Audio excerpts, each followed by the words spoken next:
bagaimana caranya saya dapat uang lebih banyak lagi.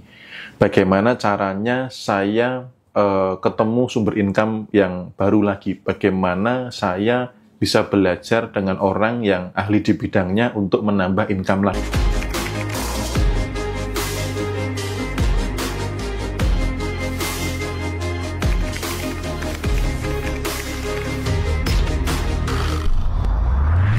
Kalau nggak ada rasa takut, cemas, dan khawatir itu. Oke, Pak Bimo, kita beralih ke pertanyaan dari YT dulu. Nih ada dari Edi Purwanto, gimana caranya menghilangkan kecemasan, Kak, apabila kenyataannya memang posisi lagi di bawah. Nah, ini gimana, Pak Bimo? Silahkan. Ya, jadi selalu seseorang itu melihatnya fakta saat ini. Nah, buat teman-teman yang mau melakukan sesuatu, mau berkarya, mau bahagia, tapi selalu kebentur momen saat ini, saran saya ikut meditasi besok ya, sebelum nanti saya jawab pertanyaannya. Supaya apa? Terbiasa melampaui diri realita saat ini. Teman-teman yang praktisi loa pastinya juga sudah sangat familiar dengan istilah melampaui 3D saat ini. Jadi jangan berafirmasi dengan melihat kondisi realita saat ini gitu. Karena kehidupan saat ini adalah hasil pancaran masa lalu. Kehidupan saat ini adalah konsekuensi apa yang Anda lakukan di masa lalu. Besok akan jadi apa? Konsekuensi dari apa yang Anda lakukan saat ini, apa yang Anda pancarkan saat ini.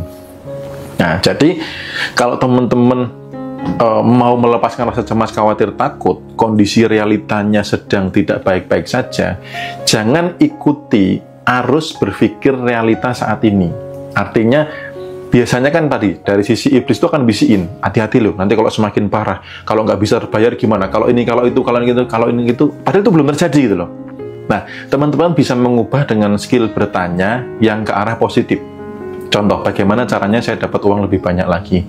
Bagaimana caranya saya ketemu sumber income yang baru lagi? Bagaimana saya bisa belajar dengan orang yang ahli di bidangnya untuk menambah income lagi? Jadi, pikiran Anda jangan disibukkan ke arah-arah risiko yang belum terjadi. Karena pikirannya lompat ke depan. Nanti kalau nggak terbayar gimana, nanti kalau dikecewain gimana, kalau ditipu gimana, kalau nanti dipermalukan bagaimana, kalau nanti ini itu ya, itu padahal belum terjadi. Maka pikiran ditarik ke sini, kemudian yang bisikin tadi diusir atas kuasanya ya dengan doa dan lain sebagainya, lalu diarahkan saat ini hal terbaik apa yang bisa aku lakukan supaya penghasilan nambah, supaya income-nya naik gitu. Karena kadang orang tuh ketika melihat realita, tapi realitanya kayak gini, jangan dilihat realitanya. Tapi kehidupan seperti apa yang ingin Anda jalani, lalu bagaimana mencapai ke sana. Karena mau 24 jam melihat realita saat ini, ya kebanyakan terjadi adalah orang terjerumus di mikir yang rumit, mikir hutang, mikir minus, mikir ini, dipikir dari pagi sampai malam pun kan keadaan tidak berubah. Yang merubah itu kan tindakan. Nah, maka daripada sibuk mikir itu yang nggak ada manfaatnya, pikirkan tindakan gitu loh. Apa yang bisa aku lakukan terbaik saat ini supaya income-ku meningkat, supaya ilmuku meningkat, supaya kualitas diri meningkat dan hasilnya meningkat gitu. Oke, terima kasih. Nah, teman-teman di TikTok, kalau ada pertanyaan bisa langsung ditulis di kolom komentarnya. Nanti Mei tanyakan langsung ke Pak Bimo. Oke, Pak Bimo, untuk pertanyaan selanjutnya nih. Kenapa ya meskipun sudah tahu bahwa kecemasan itu tidak baik vibrasinya jika dipancarkan selalu, tetapi selalu saja cemas padahal sudah memiliki ilmunya, istighfar jika datang, memikirkan hal-hal yang baik dan lain-lain. Nah, bagaimana cara mengatasinya agar kecemasan tidak lagi datang pada pikiran? Oke, jadi teman-teman sabarlah dalam berproses. Kemudian sesuatu untuk jadi ahli itu perlu repetisi. Teman-teman tuh perlu jam terbang kok, karena ini pertanyaannya kesadarannya sudah bagus gitu loh. Nah, tinggal Anda tuh melatih keahliannya dengan jam terbang, karena ilmu kehidupan tuh bukan berarti setelah Anda tahu tuh selesai. Bahkan Anda praktek pun, kalau sekali praktek tidak selesai gitu. Nah, contoh teknik yang spiritual tadi, tahu bahwa yang bisikin khawatir adalah setan, adalah iblis, maka cara mengusirnya pun Anda perlu latihan, perlu jam terbang. Di awal-awal saya juga masih muncul, itu wajar, namanya latihan. Begitu sudah terbiasa, dia muncul saya tenggelamkan, dia muncul saya usir, setan iblis pergilah gitu loh, aku punya Tuhan yang Maha Dahsyat yang luar biasa. Maka akhirnya mau muncul nggak jadi, aduh ditenggelamkan lagi nanti. Nah, itu kan butuh proses. Jadi teman-teman yang saat ini belajar tentang kehidupan, pesan saya sabarlah dalam berproses gitu. Oke, begitu. Terima kasih Pak Bimo. Nah, ini ada pertanyaan yang lain lagi nih. Wah, ini banyak banget ya pertanyaan tentang khawatir, cemas, dan takut. Ini sepertinya banyak yang ngalamin juga ya, termasuk saya sendiri. Oke, yang saya rasakan hari-hari setelah latihan dan meditasi lebih tenang dan enak memang. Namun sesekali masih datang rasa deg-degan, sedikit cemas saat ada tagihan SPP sekolah anak misalnya. Padahal kan yakin kita melimpah. Ya saya tetap selalu sadari terima lepas. Yakin pasti kebayar. Kenapa ya Om masih kadang gitu, kadang santai, ada juga ya gitu. Begitu Om. Oke, ya jadi memang seperti itu realitanya. Di awal-awal teman-teman mengalami seperti itu. Tapi ketika sudah bisa menyadari, menerima, kemudian melepaskan, nah muncul dilakukan lagi. Jadi teman-teman jangan merasa bahwa dengan satu teknik lalu semuanya sirna gitu. Atau belajar kehidupan itu seperti kayak tukang sulap, celing langsung selesai. Enggak. Ketika muncul lagi, lepaskan lagi. Gitu loh. Ketika muncul lagi, lepaskan lagi. Ketika disiplin dilepas, maka nanti akan masuk ketenangan, kedamaian. Maka beberapa yang sudah mengalami keajaiban. Nah, goalsnya itu ini, mencapai di ketenangan dan kedamaian. Mencapai di repent. Kalau nanti di bahasa saya adalah repent. Repent itu kehidupan yang dilayani semesta, yang mendapatkan mekanisme semesta. Dan banyak teman-teman yang ngalamin kok. Ketika rasa kekurangannya dilepas, maka kelimpahan masuk. Ada rezeki tak terduga, ya ada bantuan, ada bonus, ada macam-macam. Itu yang terjadi realitanya. Jadi ketika teman-teman muncul keingat SPP, ya sudah lepasin aja gitu loh. Karena dipikirin pun juga nggak ada uang jatuh dari langit kok. Maka salah satu cara dilepaskan, tenang, damai, lalu fokus lagi berkarya. Nah ini yang kadang teman-teman merasanya kayak ilmu kehidupan tuh yang penting sudah mempelajari atau tahu ilmu kehidupannya. Nggak bisa, teman-teman tetap praktek. Tapi ketika praktek dengan rasa tenang damai dan praktek dengan kecemasan kekhawatiran, produktivitasnya berbeda, hasilnya berbeda jauh gitu. Oke teman-teman, jangan lupa praktek dengan tetap tenang. Jadi agar bisa melepaskan 3 hal itu. Nah ini ada dari Ulysses. Salam Om Bimo. Dulu mudah bagi saya untuk berada di zona power atau vibrasi yang tinggi. Sudah 6 bulan ini saya mengalami anxiety. Baru berasa sangat sulit untuk berada di vibrasi tinggi karena sering dirasakan sangat cemas, takut, dan sulit bahagia. Ilmu yang sudah pernah dapat dari Happy Hockey sedang sulit saya terapkan, padahal sebelumnya saya praktikkan suka dapat keajaiban. Sekarang seperti tidak mempan, ingin kembali seperti 6 bulan yang lalu. Sekarang untuk bahagia apa saja cara-caranya dan apa saja nasihat untuk saya nih Om? Oke, jadi sebenarnya untuk masuk ke dalam kebahagiaan itu jangan memancarkan rasa-rasa tidak bahagia, jangan dipertahankan.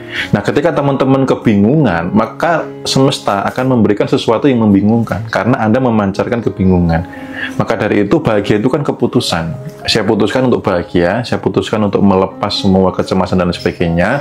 Sama pakai 3 teknik yang saya ajarkan tadi. Kalau dari sisi zona waktu, balikkan diri ke present. Kemudian kalau Anda masih sibuk mager ya, sibuk rebahan, berarti perbanyak aktivitas. Kalau Anda jauh darinya, ya mendekat.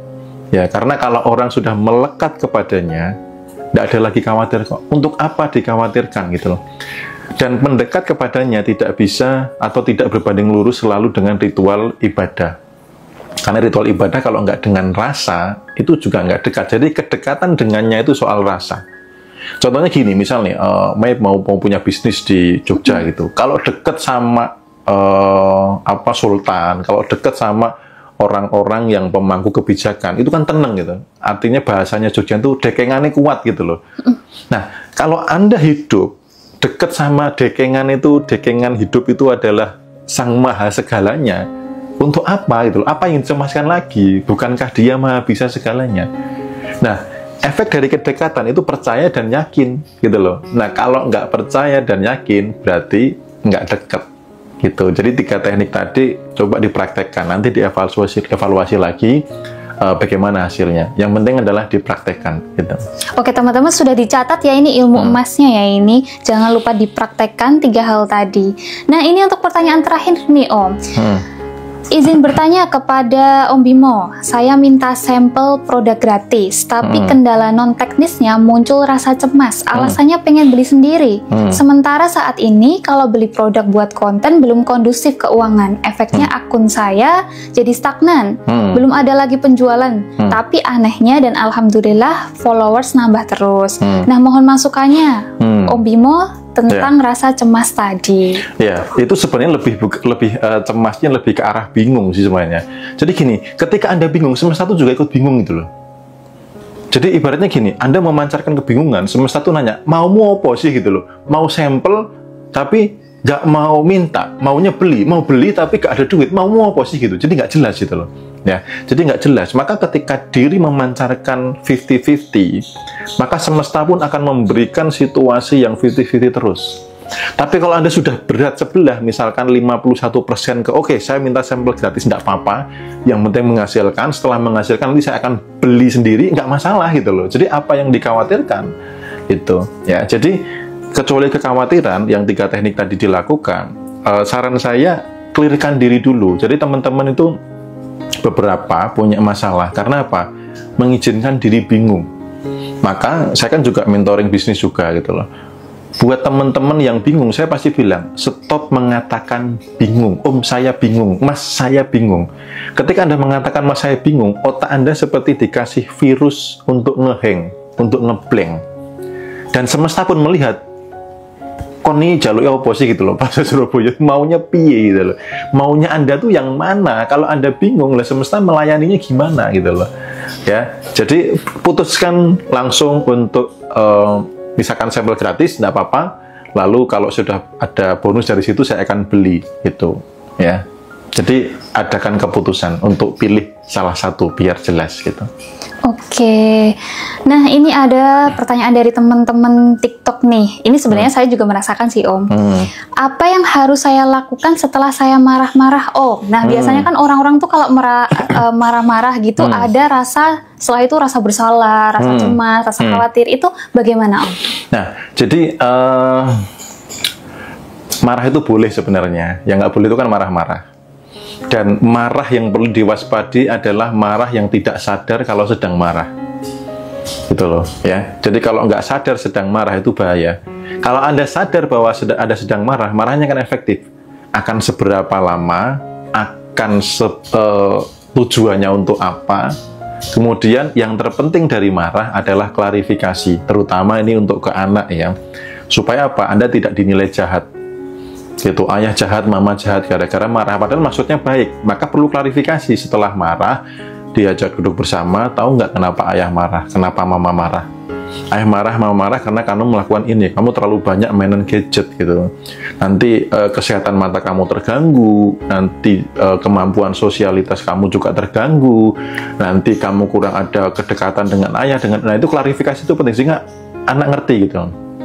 Oh, ternyata aku dimarahi demi kebaikan gitu. Oh ternyata orang tua ayah sama mama sayang gitu loh. Nah ketika Anda marah juga sama dengan siapapun, klarifikasi itu penting gitu. Kalau nggak sampai klarifikasi, kalau dengan orang lain itu yang penting sadar kok marahnya gitu loh. Karena kalau marahnya nggak sadar, pernah nggak marah membabi buta ya kan, karena melampiaskan emosi yang berat gitu ya. Bahkan bisa jadi numpuk dipendem. Nah ini ada kata kunci numpuk dipendem, nanti saya akan bahas setelah ini. Akhirnya apa? Marahnya membabi buta, ujung-ujungnya terjadi penyesalan gitu ya, ujung-ujungnya melukai, ujung-ujungnya nancepin panah atau paku lah istilahnya di hati seseorang yang akhirnya itu menimbulkan ketidakbaikan ke depan gitu. Nah maka kenapa saya sering menyampaikan bahwa kalau teman-teman ada vibrasi force itu lepaskan. Nah, orang-orang yang mudah marah, berarti dia punya tumpukan emosi yang banyak, sehingga jadi sumbu pendek. Kenapa dikit, kenapa dikit, bleduk, kenapa dikit, meledak. Karena apa? Sumbu pendek. Terlalu banyak tumpukan emosi. Nah, di Repent itu nanti konsepnya adalah konsisten melepaskan emosi di level bawah. Jadi ketika marah itu dilepaskan, bukan dilampiaskan ya, dilepaskan, maka orang akan jadi jauh lebih sabar gitu loh, nggak lagi sedikit-dikit marah, ada terjadi sesuatu sumbunya panjang gitu, bisa ngelihat dulu gitu loh, oh begini, ya sudahlah dengan begini selesai kok gitu, kayak gitu. Wah ini di TikTok Ada yang bilang gini Om, saya marah minta pasangan menjauh. Nah itu gimana Om ya? Iya biasanya karena nggak sadar gitu ya. Begitu dijauhin beneran nanti nyesel kan gitu. Iya biasanya cewek begitu.